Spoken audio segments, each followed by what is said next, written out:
like one of them niggas when I kill them, call the reverend.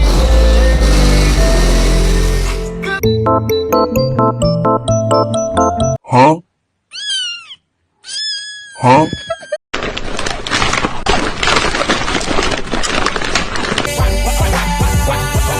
Drop it to the floor, drop it to the floor.